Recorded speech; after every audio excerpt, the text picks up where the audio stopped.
Hi friends, మీకు ఈ video నచ్చితే లైక్ చేయండి, సబ్స్క్రైబ్ చేయండి. త్రినేత్రి అమ్మవారి ప్రసాదం సమర్పించిన తర్వాత ముక్కోటి వైకుంఠాలకు కూడా ప్రసాదం పెడుతూ తినండి దద్ద తినండి మామయ్య అత్తయ్య అని చెప్తూ ఉంటుంది. ఆహాహాహా! ప్రసాదం ఎంత బాగుందో అని ముక్కోటి అంటాడు. అత్త మొట్టమొదటిసారి నువ్వు చేసిన ప్రసాదం చాలా బాగుందని మా అమ్మ అంటాడు నేత్రి.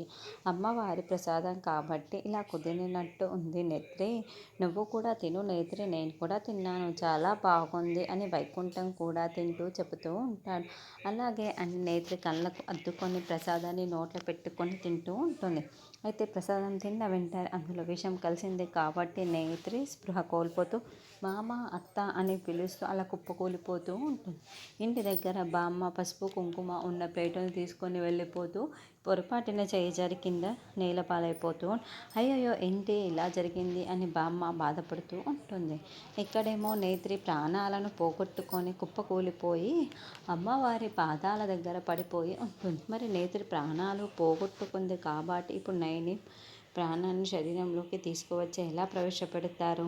ముక్కోటి వైకుంఠం నేత్రి శరీరాన్ని ఏమైనా చేసేలోపే వాళ్ళు తీసుకువచ్చి నైని ప్రాణాన్ని ప్రవేశపెడతారా అన్నది నెక్స్ట్ ఎపిసోడ్.